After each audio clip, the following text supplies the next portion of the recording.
Aujourd'hui, on s'attaque à un mythe japonais. Une voiture au succès indéniable, une caisse mythique qui allie conduite sportive tout en restant économique.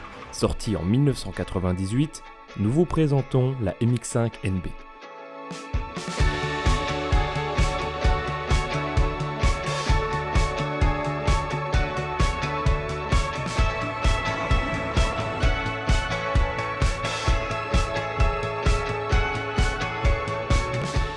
Aujourd'hui, nouveau format, gros format sur ma chaîne, nouveau format que nous faisons avec un guide achat. Alors, il n'y en aura pas beaucoup, puisqu'il faut beaucoup d'expérience avec les véhicules pour faire des guides achats. Du coup, on vous présente ces véhicules. Je suis très heureux de vous présenter enfin ma voiture que j'ai depuis un an. Effectivement, je vous ai un peu menti, j'ai fait un peu plus de 13 000 km à son bord, donc je sais de quoi je vais parler. Je remercie tout d'abord Melvin derrière la caméra et qui a fait la voix off. Je remercie Adric qui nous a beaucoup aidé sur les seconds plans. Je remercie évidemment Yvan pour sa deuxième participation sur ma chaîne qui nous a ramené cette NBFL. Donc aujourd'hui, on va faire tout, une présentation de MX-5 NB, NBFL, que les 1.6 et que les 110 chevaux. Évidemment, on va pas présenter toutes les déclinaisons des MX-5, sinon il y en aura pour 10 heures. Évidemment, il y a des moteurs plus puissants, de 180 chevaux, etc. Je ne vais pas en parler. On va rapidement parler du 1,8 litre, mais il n'y a pas grand chose qui change. On va pas parler non plus de toutes les options possibles parce qu'il y en a vraiment beaucoup trop. L'idée, c'est vraiment que avec cette vidéo, vous ayez tout ce qu'il faut pour acheter votre véhicule. Pour que vous vous disiez, si jamais je veux m'offrir une MX-5 NB, qu'est-ce que je dois regarder, qu'est-ce que je dois faire en premier. Et il y a beaucoup de choses à dire. Comme vous l'avez remarqué, du coup, nous n'avons pas une NB classique, nous avons une NB FL. Déjà, pour la facelift, on va y revenir, avec les jantes de l'Etna, puisqu'il s'agit d'une édition Etna. N'hésitez pas à aller voir la vidéo qu'on a fait avec Yvan. Et d'ailleurs, n'hésitez pas à aller voir sa chaîne directement en description, qui a parlé rapidement de sa voiture quand on est jeune permis, etc. On a présenté totalement sa voiture, qui est donc une édition spéciale dont on va parler évidemment. Celle-là n'est pas beaucoup kilométrée, elle a 140 000 km. Celle-là a un kilométrage inconnu, on va y revenir. On va voir quelles sont les choses à regarder pour ces véhicules. Pourquoi acheter une MX-5 NB? Déjà, à mon sens, la NA est beaucoup trop chère. Il faut compter environ 15 000 € pour avoir un véhicule propre. Et les NB commencent sérieusement à coter. C'est le moment d'en acheter une parce que les codes vont encore s'envoler. Donc les gars, c'est maintenant. La NB, c'est aussi la plus accessible de toutes les MX-5. C'est pour ça que ça me paraît évident d'en parler, de faire un gros guide d'achat. Ça devrait intéresser beaucoup de personnes qui voudraient un coupé sportif pour pas trop cher. Pour commencer, on va parler de la chose esthétique qui choque le plus par rapport à la MX-5 NA. On va parler des feux. Les feux avant de la NB qui sont beaucoup plus ronds et qui sont du coup fixes. Ils sont dégueulasses. Les goûts et les couleurs. En revanche, sur la NBFL, les feux ont été retravaillés avec des rondeurs ajoutées dans les feux et globalement une forme un peu améliorée. À savoir que les feux de NB et NBFL sont bien différents, donc ils ne peuvent pas être changés sauf si vous changez les pare-chocs, les ailes et que vous changez le faisceau. Si vous faites tout ça, vous pouvez les changer, sinon ils sont propriétaires à chaque modèle. Autre changement assez important, les pare-chocs. Alors ici, celui-ci n'est pas en super état, on va y revenir au niveau sécurité. On a un pare-choc très racé. Là où ici, on a un pare-choc au final très rond, sans grande forme. À mon sens, celle-là a un côté très mignon, celle-là a un côté très sportif. Et évidemment, c'est le côté sportif qui est plus recherché sur les MX-5. Le capot présente un léger bombage qui se voit depuis l'habitacle, qui est vraiment plaisant, apportant un caractère sportif sans pour autant faire de grosses arêtes agressives. Sur les côtés, on retrouve aucune ligne, malheureusement, c'est assez racé sur les deux véhicules. Aucune ligne particulière sur cette MX-5. On va passer sur l'Etna. Sur la version Etna, on a aussi un côté très simple, sans grande ligne. À noter tout de même les petites babettes à l'arrière et vous avez des kits carrosserie qui permettent de rajouter des bas de caisse. À noter aussi les jantes propres à la Etna qui sont vraiment très jolies dans un gris un peu foncé que j'aime beaucoup. Si vous voulez trouver les centres de roue par rapport à ces jantes là, ils sont introuvables, faites attention. Sur ma voiture, vous avez des jantes en 15 pouces qui ne sont pas d'origine. Vous pouvez monter les jantes en 14-15 pouces sur les versions normales des MX-5. Bon, celles-là, elles sont pas du coup Mazda, mais bon, je trouve qu'elles passent bien, du coup je les laisse. Pour les jantes, ayez bien en tête qu'une jante plus grosse, c'est une jante moins confortable. Moi, j'ai beaucoup plus de confort que sur la MX-5 d'Yvan. Donc on va voir après les différences, mais voilà, ça peut jouer largement là-dessus. Concernant les freins et les pneus, les freins sont assez sommaires. On est sur du monopiston avec un étrier flottant. C'est des freins très simples, très faciles à changer. Les plaquettes coûtent pas cher, les disques coûtent pas cher. Les disques sont ventilés. Alors, c'est pas du freinage de compétition de base, mais ça suffit largement puisque le véhicule est extrêmement léger et ça coûte vraiment pas cher à l'entretien. Pour les pneus, ici, on est sur du 15 pouces et du 195 de large. Autant vous dire que 4 pneus en pilote sport me coûteront au maximum 400 €. En revanche, pour l'édition Etna, vous avez déjà un kit gros frein qui est installé sur le véhicule. Il est disponible en option. Ça freine bien, c'est beaucoup plus performant. C'est vraiment axé pour ceux qui veulent faire plus de sport. Par contre, les pneus, vu qu'ils sont en 16 pouces, ça commence à coûter vraiment plus cher. Comptez environ pour 4 pneus sur la version Etna, plus de 600 €. ça commence à faire cher. Sur cette voiture, par contre, une chose qui est très bien marquée, ce sont les ailes. Les ailes sont extrêmement bombées. Les ailes avant et arrière délimitent bien le véhicule. On a vraiment l'impression que c'est un petit cube, ce qui est un peu le cas. En revanche, sur tout le reste du véhicule, il n'y a pas beaucoup de forme. Concernant l'arrière des MX5, il est assez sobre aussi. On n'a pas de gros pare-chocs, pas de grosses choses. Celle-là, c'est la version NB. Les feux sont quasiment les mêmes en fait que la version NBFL. Les miens d'ailleurs sont des feux d'NBFL. Le mien n'est pas tout à fait d'origine. On a un aileron et c'est à peu près tout. Donc au final, à l'arrière, une malle assez fine. On a juste une petite bosse et on va aller la voir sur la Etna qui est très bien marquée à l'arrière. Mais voilà, c'est une forme un peu travaillée, un peu sculptée, c'est toujours sympa. Ici, on a une ligne sur mesure dont on va reparler. Donc évidemment, l'échappement est beaucoup plus imposant. Sinon, ça reste une malle tout à fait normale et un arrière tout à fait normal. À noter qu'on a une antenne qu'on vous montrera après rétractable. Faites attention, les moteurs ont tendance à péter. Donc voilà, faut quand même faire gaffe et c'est un peu cher à changer. En hiver, quand l'antenne est dépliée et qu'il fait un peu humide, il y a du gel qui a tendance à se former autour. Ce qui fait que vous pouvez pas la rentrer. Hein. C'est du vécu pour les deux propriétaires. C'est dangereux, ça peut foutre en l'air le moteur, c'est sûr. Faites attention. On a la trappe à essence qui est façon moto, c'est-à-dire en verticale. Et à part ça, on n'a rien d'autre. Pour conclure sur le look des MX5, malheureusement entre la NB et la NA, il y a une grosse différence de look. La NA a beaucoup plus de charme, mais elle vaut son prix. À partir de là, à vous de choisir. Soit une version un peu plus sportive comme la NBFL, c'est ce qui est le plus vendu sur internet. Soit les NB classiques qui ont un peu moins de gueule quand même, mais les deux restent tout à fait charmantes. Et en termes de comportement routier, il n'y a pas de différence. Donc à partir de là, en fait c'est au niveau du look. A noter, il y a plus de pièces pour le tuning, et on y reviendra, pour les NBFL que pour les NB. Parce que les gens aiment moins les NB, ce que je comprends parce que je suis propriétaire de NB et il est vrai que la NBFL a une meilleure gueule.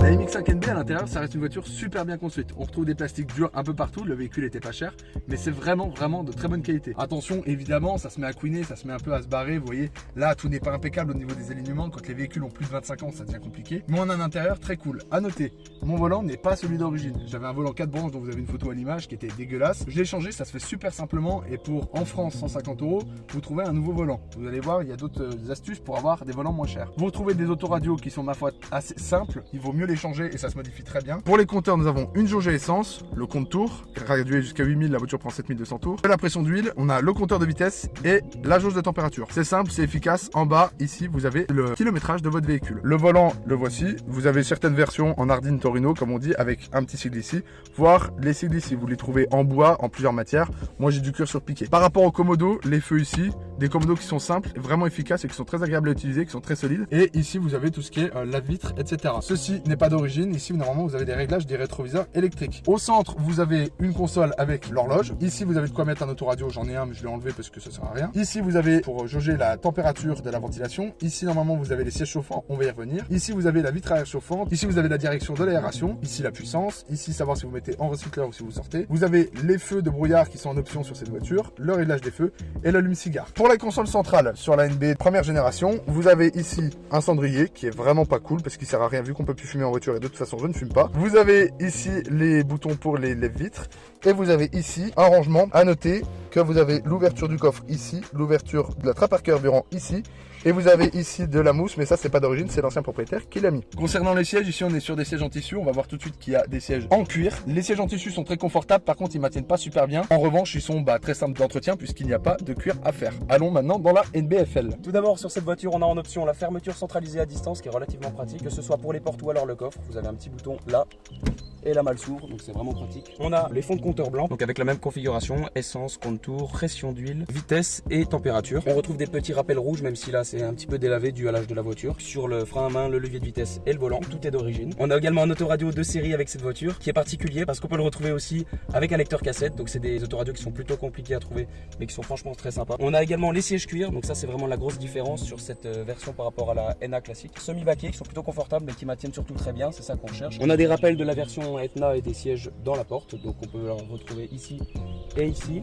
La console centrale sur cette version là change puisqu'on a deux porte-gobelets et toujours le gros réservoir ici. La console centrale est vraiment mieux sur la NBFL que sur la NB. Toujours ce manque de praticité au niveau rangement, au niveau place. Donc là voilà, ça va vraiment être quelque chose qu'il va falloir prendre en compte. Que ce soit une canette ou ce genre de choses à ranger, c'est plutôt embêtant. Vous mettez votre boisson ici, vous passez un rapport, c'est gênant. Regardez la finesse des rangements dans les portes. Il y a de quoi ranger un téléphone quoi. Et encore. Lors du tournage, j'avais oublié de spécifier la boîte à gants qui est fermable si vous êtes en décapotable. Elle est d'une taille vraiment conséquente, donc il y a de quoi mettre pas mal de documents dedans sans problème. Les MX5 NB étaient aussi disponibles avec la clim. C'est une option assez peu répandue. Faites attention, c'est très utile même en plein été. On a beau se dire que quand c'est décapotable ça va, oui, mais quand il fait 40 degrés et qu'il pleut, c'est hyper chiant en fait. C'est une option qui est très peu répandue. Nous deux on l'a pas. autant vous dire qu'on a chaud en été. Comparé au BMW Z3, attention, les vitres dégivantes ici, elles existent. Elles sont en option, vous n'avez pas systématiquement. Là, c'est sur le hardtop, on va en reparler. Même sur la toile de la MX-5 NBFL, elle est dégivrante. Vous avez un bouton, c'est extrêmement pratique. Par contre, à noter que vous n'avez pas d'essuie-glace. Autant vous dire que quand il pleut, quand il fait du brouillard, c'est vite chiant.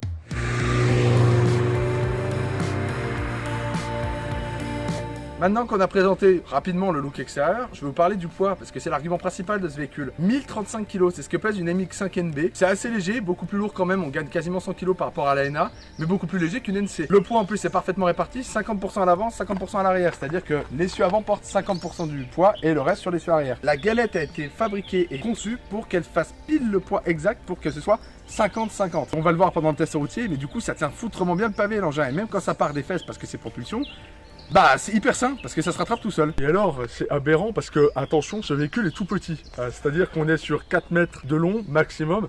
Une jeune 208 frérot, c'est aberrant, ça cache l'auto. Attention, le poste de conduite est au centre du véhicule, donc pendant les manœuvres, bah c'est assez chiant. Le capot est immense, l'arrière est immense, il n'y a pas de radar de recul, la visibilité reste assez médiocre avec la capote. Au final, bah on voit rien et du coup ça peut arriver de taper quelque chose.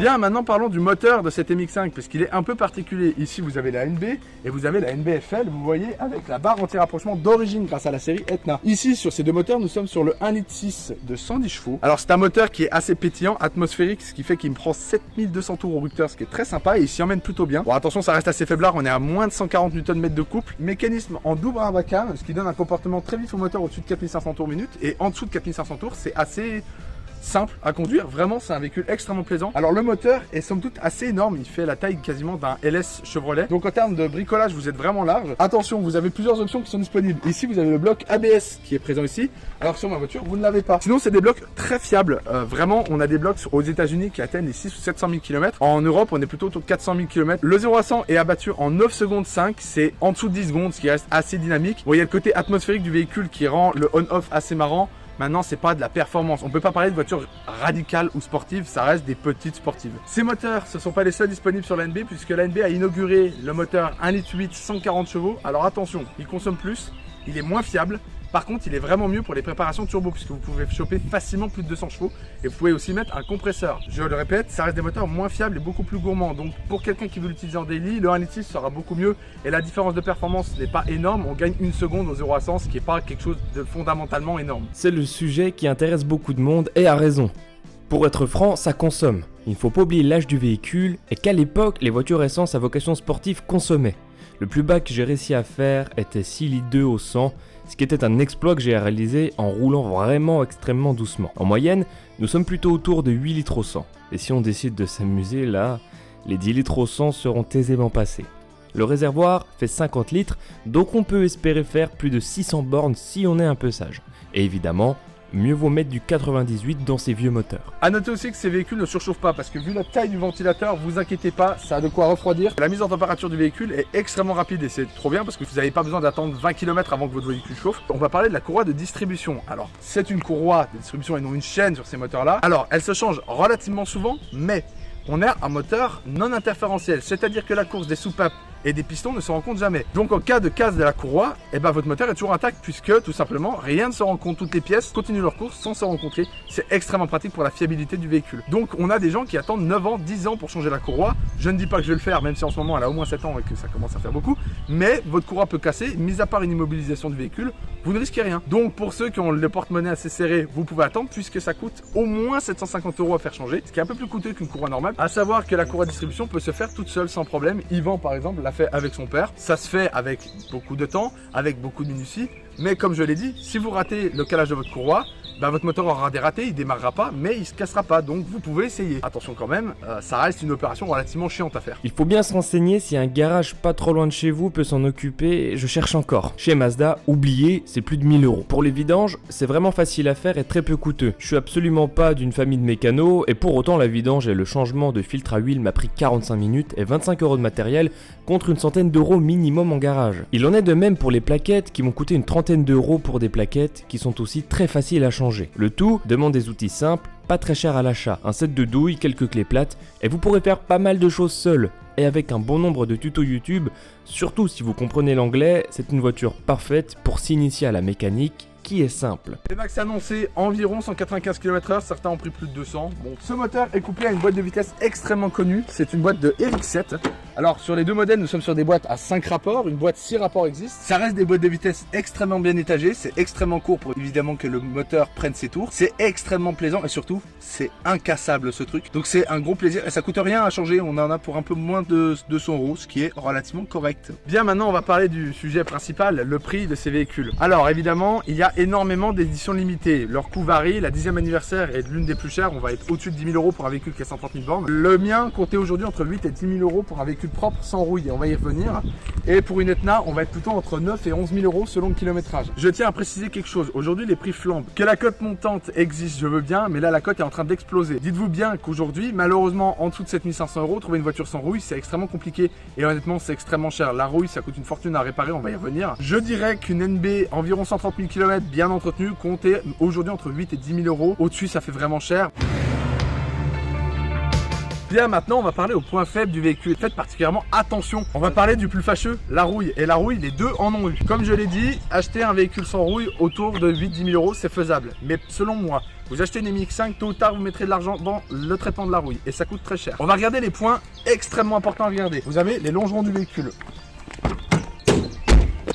Les longerons du véhicule, c'est ce qui soutient le moteur. Vous en avez de chaque côté et ça à refaire, c'est 2 000 €. Combien? Donc autant dire que vous avez intérêt à regarder. Mais vous n'avez pas que là, évidemment, sinon ça serait trop facile. Vous pouvez en avoir sur les ailes, vous pouvez en avoir sur les bas de caisse, vous pouvez en avoir sur les ailes arrière. Donc c'est pour ça, si vous achetez une MX5, il y a des gens qui n'osent pas le faire, n'hésitez pas à vous coucher sous la bagnole. Ah ouais. La moindre bulle, ça veut dire rouille. Il y a aussi d'autres petits points au niveau de la rouille à regarder. Sous la malle de coffre, ici, ça peut se mettre à rouiller sévèrement. Alors plusieurs astuces pour regarder cette rouille si elle n'est pas vraiment visible. Vous avez déjà la technique de l'aimant pour voir tout simplement si ça a été rembourré au mastic. En tout cas, ça vous permet de voir s'il y a de la rouille sous la peinture. Et ça, c'est vraiment important parce que ça peut être caché. Autre élément qui est vraiment pas très cher et qui est vraiment indispensable à mon sens quand vous allez acheter une MX5. Petite caméra endoscopique, celle-ci coûte 30 €, c'est pas un placement de produit. Vous en achetez une sur un site, vous allez voir, c'est des toutes petites caméras qui vont partout. Et ça vous permet tout simplement d'aller voir si la rouille est dans les longerons, si la rouille est sous le bas de caisse, etc. Concernant le coffre, on va en parler rapidement, il est tout petit. Espérez pas mettre plus de 2 valises et encore des valises vraiment, soit des valises un peu type sac, soit des valises cabine. Vous voyez ici, il y a quelques sacs et c'est déjà complet, c'est vraiment très compliqué.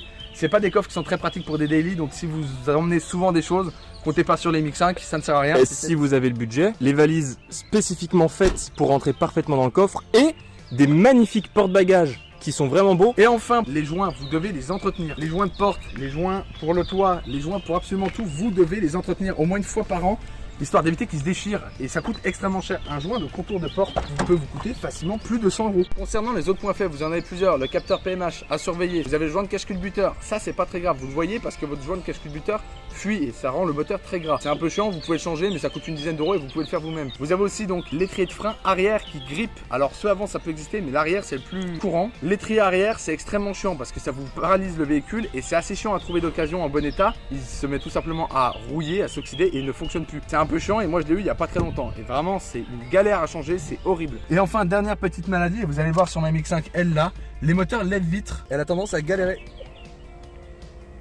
Et là, vous devez faire attention à ça parce que ça a tendance à lâcher. Ça peut se graisser mais c'est vite chiant, ça veut dire qu'il va falloir le remplacer. Donc bref, faites attention à ça, c'est des petits détails. Mais quand vous les mettez bout à bout, ça fait cher. Et dites-vous bien que sur la MX5 c'est une voiture parfaite pour être une voiture école de la mécanique. Tout se fait facilement, j'ai pas galéré pour faire quoi que ce soit. Donc à partir de là, vous pouvez tenter, mis à part les étriers arrière qui ont grippé, moi j'ai galéré. À part ça, tout est faisable. Le panneau de porte se démonte en 2 vis, la console centrale se démonte facilement, le moteur s'entretient très facilement. Bref, si vous voulez apprendre la mécanique, c'est hyper facile. Je suis quelqu'un qui n'est pas d'une famille de mécaniciens, pour autant je le fais moi-même. Le problème de taille avec ce véhicule, c'est que quand on se fait contrôler par la maréchaussée pour un excès de vitesse, par exemple, ou pour toute autre chose, on se retrouve vite confronté à... Papier du véhicule, monsieur. Ouais, c'est un peu dérangeant. Le hardtop. Le hardtop pour moi c'est un indispensable. Pourquoi? Vous allez en ville, pas de problème de coup de couteau dans la toile ou quoi que ce soit. En cas de grêle, pas de problème non plus. C'est vraiment quelque chose qui est très pratique. Attention, neuf il est disponible mais il coûte une fortune, plus de 2500 € et n'espérez pas le revendre plus de 1300 €. Là où est l'astuce, c'est que si vous le prenez d'occasion, comme moi je l'ai fait, vous pourrez en avoir pour pas très cher. Moi c'est un hardtop juste pour l'hiver. C'est un hardtop assez simple, la peinture est un peu foutue mais je m'en fous, il est étanche et il me suffit bien. C'est extrêmement pratique et n'oubliez pas si vous l'achetez 800, 900 ou 1000 €, bah vous le revendrez ce prix-là. Donc au final, c'est un petit investissement, alors qui prend pas en cote, mais vous n'allez pas perdre. C'est un bonus. Je vous le conseille vraiment, vraiment. Moi, ça m'a sauvé plusieurs fois pour aller au travail. C'est une tranquillité d'esprit phénoménale. Et surtout pour se garer en ville avec ça, vous n'avez pas peur.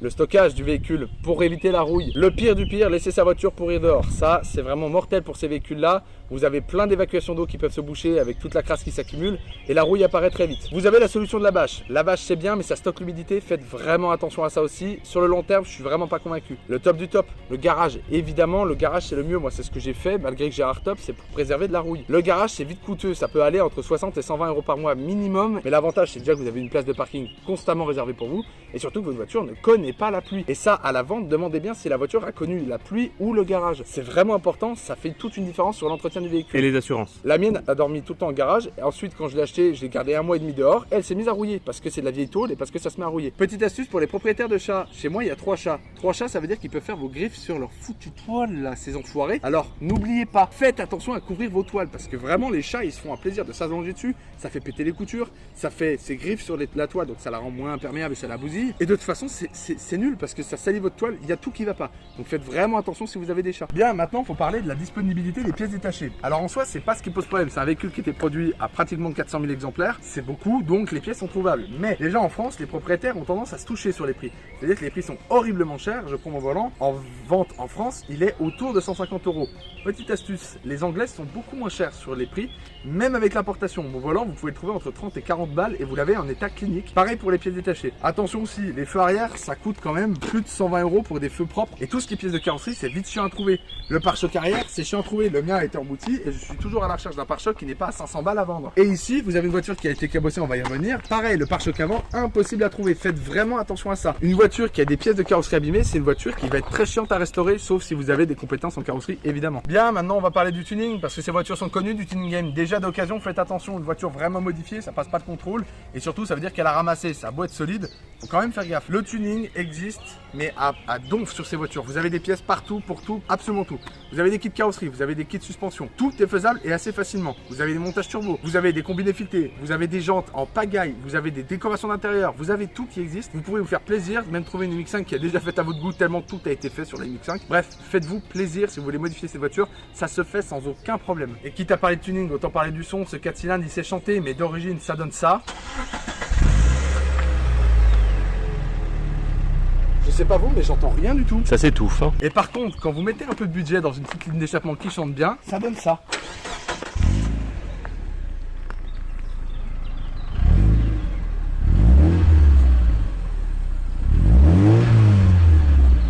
Alors franchement, faut pas hésiter. Modifiez votre ligne d'échappement, je vous en supplie, faites chanter ce 4 cylindres. Et parlons d'une dernière chose vraiment importante, on va le voir juste après en test routier, les combinés filetés. Ça se voit directement sur les deux voitures, la mienne est d'origine. Elles sont même réputées un peu hautes les MX-5, ce qui est vrai, mais du coup ce qui est vraiment pratique, parce que quand on a des combinés filetés les amis, je peux vous assurer que ça c'est chiant. Les dodanes c'est chiant, et de toute façon tout est bas, c'est extrêmement pénible, et on va le voir au test routier, qu'on va commencer dès maintenant.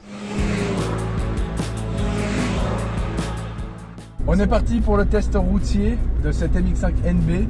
Alors, la version NB sera plus présente en termes de durée parce que la NBFL, ce qui change, c'est le décapotable. Le problème du décapotable, c'est qu'on va pas s'entendre. Je vais parler des qualités de décapotable avec la NBFL. La NB, en confort quotidien, c'est franchement pas mal. Alors là, il y a Adric qui est avec moi. On est deux gaillards d'1m87. Moi, je suis assez costaud. Faut pas être vraiment plus grand. On commence à être déjà dans les tailles limites, je trouve. Mais surtout, en termes de corpulence, moi, je suis pas tout fin. On peut voir que mon volant passe à peine, enfin ma cuisse passe à peine entre mon volant et ma console centrale.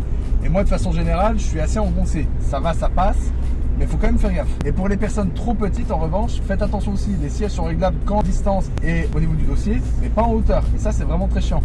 On l'a vu avec quelqu'un qui était trop petit. Malheureusement, elle ne pouvait pas acheter la voiture parce qu'elle était tellement petite qu'elle voyait même pas la route. Autre problème, le volant n'est pas réglable. La tenue dans le siège, c'est vraiment le dos très droit, les bras très droits et les jambes avancées vers l'avant, c'est très particulier, mais ça fait très sport et moi j'aime beaucoup. Sinon, la boîte est un bonheur, l'embrayage est un peu difficile à doser, surtout l'accélérateur est très sensible. À part ça, en vrai, ça va. En termes d'amorti, pour des suspensions d'origine, on est vraiment pas mal comparé à celle de l'autre. Putain. Oh, je crois vraiment, ouais.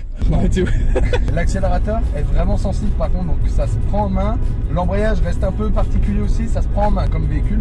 Et surtout, on l'a pas dit pour l'instant, c'est propulsion. Ça a vite fait glisser. On va parler de sécurité rapidement. Il n'y a pas de sécurité. Vous avez 2 airbags, c'est tout. Donc faites vraiment attention à ça. Je vais vous mettre des photos d'un gars qui m'avait envoyé. Il avait tapé avec une MX-5 NA, qui est normalement la même voiture, un 3008 à 80 km/h en face à face. C'est un miracle que ce gars-là soit en vie. Faites gaffe, à part 2 airbags qui fonctionnent plus depuis l'âge qu'ils ont, bah il n'y a rien. Vous vous retournez, il n'y a rien. C'est pas les roll bars style tuning qui vont vous sauver. C'est propulsion, ça glisse vite. Moi en plus j'ai pas d'ABS, pas de SP, donc autant vous dire sous la neige c'est une vraie patinoire. La boîte comme on l'a dit c'est un foutu bonheur, vraiment, mais c'est incroyable. Je le dis vraiment sincèrement, il n'y a pas une fois où je prends ma MX5 où je suis pas content de la prendre. C'est un bonheur, c'est un plaisir mais immense, direct. Vous le mettez en cabriolet, ça prend tout son sens, c'est incroyable. Moteur atmosphérique, donc il est un peu on-off. Vous allez voir que la poussée est assez linéaire, mais elle est présente quand même. Pour 110 chevaux, bah en vrai ça va. Alors c'est pas un dragster, en vrai ça marche bien. Pied dedans.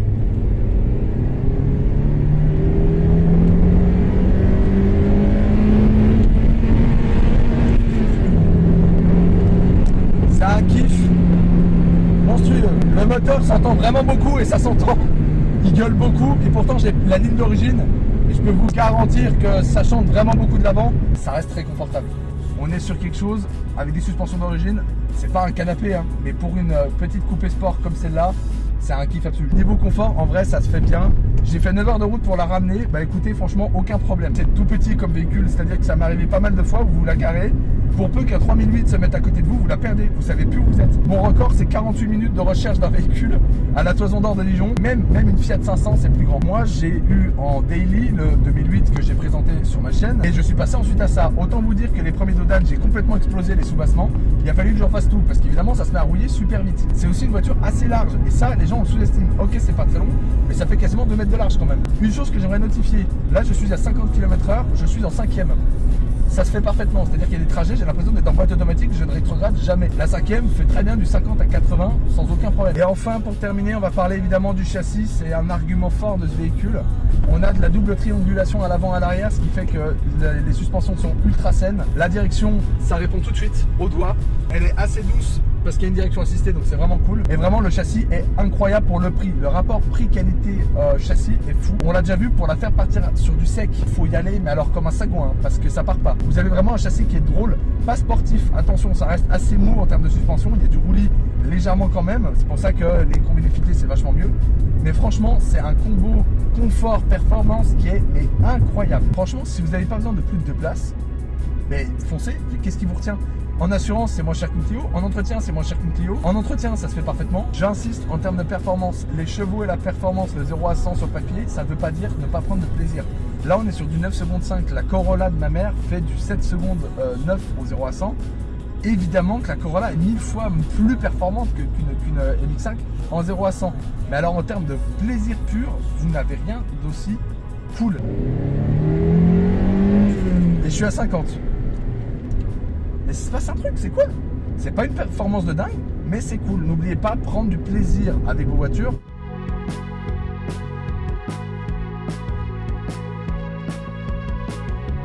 Maintenant on passe en cabriolet parce que c'est l'argument ultime évidemment de ce véhicule, cabriolet à pas cher. Alors la toile est mécanique évidemment, donc pas de panne, pas d'entretien particulier. Attention, ma toile est en vinyle, donc ceux qui ont la toile en vinyle, c'est de l'entretien. Toi, elle est en tissu, si je dis pas de bêtises, donc pas d'entretien. Non, à part du nettoyage classique et des produits tissus, les mêmes produits que pour les sièges tissus. Des choses simples. Très simple. Là, on a les fenêtres ouvertes, on a le toit qui est enlevé et c'est ultra plaisant. C'est vraiment l'argument de ce véhicule. Et là, en plus, on a le combiné fileté, donc forcément, c'est beaucoup plus incisif. Évidemment, même quand vous mettez la toile, il y a des bruits d'air. C'est comme avec le hardtop, vous l'avez entendu tout à l'heure. L'argument du tuning, c'est tout de suite les combinés filetés. Sauf que c'est extrêmement chiant. Ici, on est sur des ressorts modifiés, mais combinés filetés, c'est à peu près le même principe. Des Dodan comme ça, voilà. Et quand on est deux. Alors ça, c'est mes préférés. Vous savez pourquoi? Parce que sur ceux-là, on peut faire ça. Ouais, j'avoue, ceux-là, on peut les contourner. Les autres, on peut pas. Donc il y a ces petits Dodan noirs et jaunes qui me baissent complètement. Le plus angoissant, c'est quand je fais un trajet que je connais pas. Je suis à l'affût, en fait, presque parfois, j'en viens, c'est débile, hein, mais à plus stresser que profiter. Parce que Waze, en plus, des fois, il te dit Dodan. Et moi, je me dis, s'il est annoncé, c'est qu'il y a un frangin en Renault Capture qui a tapé. Donc si le mec avec son Capture, il a tapé, je sais très bien ce qui va m'arriver, en fait. Et comparé à mes suspensions qui sont d'origine, oh la vache, c'est ferme. Ouais. Comparé à mes suspensions d'origine où moi je peux aller à peu près dans certains trous, etc., toi c'est mort. À noter que je l'ai acheté comme ça, donc c'est pas ma connerie pour ma défense. Et évidemment, l'argument cabriolet, la sonorité exceptionnelle. Alors évidemment, la ligne est modifiée comparée à la mienne. Vous l'avez vu, je ne l'ai pas mis en cabriolet la mienne. Ça sert pas à grand chose, vous n'entendez pas grand chose de l'extérieur, mais là, on entend de l'arrière et c'est plaisant à en mourir.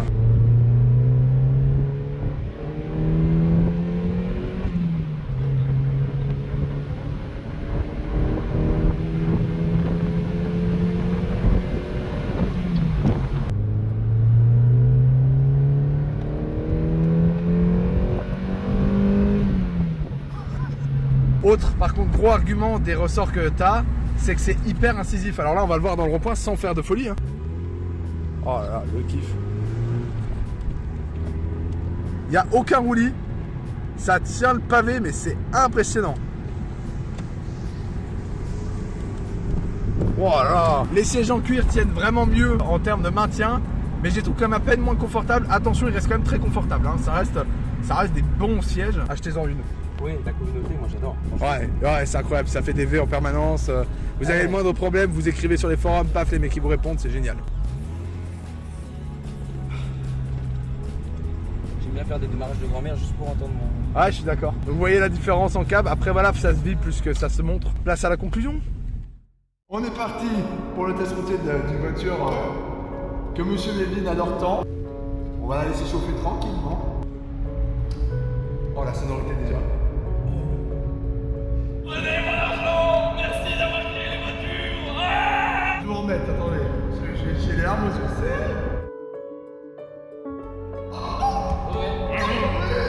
J'en veux une, merde. J'en veux une, ça y est. J'ai bien aimé.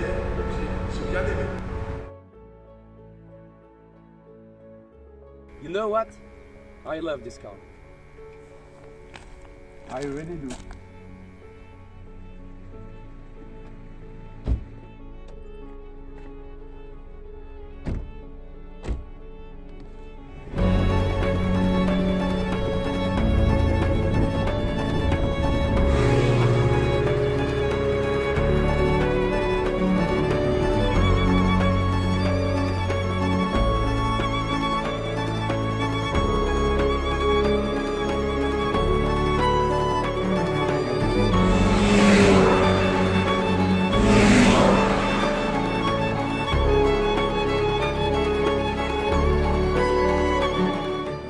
Merci d'avoir regardé cette vidéo, merci beaucoup. C'était une vidéo qui a demandé beaucoup de travail, donc je vous invite à vous abonner, à mettre un commentaire et à liker cette vidéo, à la partager à toute personne qui serait intéressée pour acheter une MX-5 NB ou une BFL. Pour les retours d'expérience, c'est en description, n'hésitez pas. Et surtout, si vous avez la moindre question, n'hésitez pas, aucune question n'est stupide, je répondrai à absolument toutes les questions que vous vous posez. N'hésitez pas à écrire à l'adresse mail jefilm39@gmail.com pour passer vos véhicules sur notre chaîne ou écrire directement sur les commentaires de la vidéo. Je tiens à remercier tout particulièrement Melvin qui a fait le déplacement comme tous les tournages, je le remercie. Je remercie Yvan pour le second prêt du véhicule et pour toute cette journée de tournage, parce que pour le coup ça a été quasiment toute la journée. Merci beaucoup à toi Aldric qui tient la caméra et qui nous a beaucoup aidé aussi sur tournage, qui vient de Dijon. Quelques recommandations rapides, la chaîne par exemple de Atmo qui a présenté pas mal de MX5 et qui sait de quoi il parle, la chaîne de Gabou pour ceux qui voudraient avoir d'autres points de vue sur les MX5, la chaîne de Garage Noir pour tout ce qui est entretien et de tuning et de MX5. Bref, vraiment, il y a tout un tas de recommandations. Merci d'avoir regardé jusque là. Il n'y aura pas d'autres guides d'achat, je pense, sur cette chaîne tant que je n'aurai pas acheté d'autres voitures. Donc pour l'instant, celle-là va rester longtemps. J'espère qu'elle vous a plu. Je vous dis à la prochaine. Ciao.